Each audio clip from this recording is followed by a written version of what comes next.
Welcome to Jayasree's kitchen. இன்னைக்கு நம்ம பார்க்க போகிற ரெசிபி ரொம்ப சூப்பரான ஒரு ஜூஸ் ரெசிபி தான் பார்க்க போகிறோம். நம்ம கடையிலெல்லாம் போய் கரும்பு சாறு குடிப்போம். இந்த வெயிலுக்கு வீட்டிலேயே கரும்பே இல்லாமல் ஒரு கரும்பு சாறு டேஸ்ட்டில் வர்ற ஜூஸ் எப்படி பண்ணுறதுன்னு பார்க்கலாம். இதுக்கு முதல்ல ஒரு 8லேருந்து 10 புதினா இலையை ஒரு மிக்சி ஜாரில் போட்டுக்கலாம்.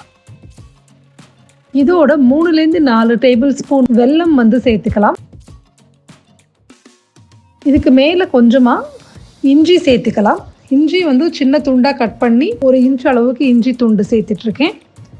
இதோட எலுமிச்சம்பழ ஜூஸ் சேர்த்துக்கலாம். கொஞ்சம் ஐஸ் க்யூப்ஸை போட்டுட்டு மிக்சியில் நல்லா இதை கிரைண்ட் பண்ணி எடுத்து வச்சுக்கலாம். அதுக்கு மேலே 1 கப்பு தண்ணி சேர்த்துக்கலாம். எந்த கிளாஸில் சர்வ் பண்ண போகிறீங்களோ அதில் ஒரு டீ வடிகட்டி வச்சு வடிகட்டிட்டு அதுக்கு மேலே கொஞ்சம் நிறைய ஐஸ் க்யூப் சேர்த்து சர்வ் பண்ணிட வேண்டியதான். ரொம்ப சூப்பரான கரும்பு சாறு ஸ்டைல்லையே கரும்பே இல்லாதக்கி ஒரு ரெஃப்ரெஷிங்கான ஒரு ஜூஸ் ரெடி ஆயிடுச்சு. இந்த ரெசிபியோட டீட்டெயில்டு டெக்ஸ்ட் டிஸ்கிரிப்ஷன் பாக்ஸில் கொடுக்குறேன், பாருங்கள். தேங்க்யூ ஸோ மச் ஃபார் வாட்சிங் திஸ் வீடியோ.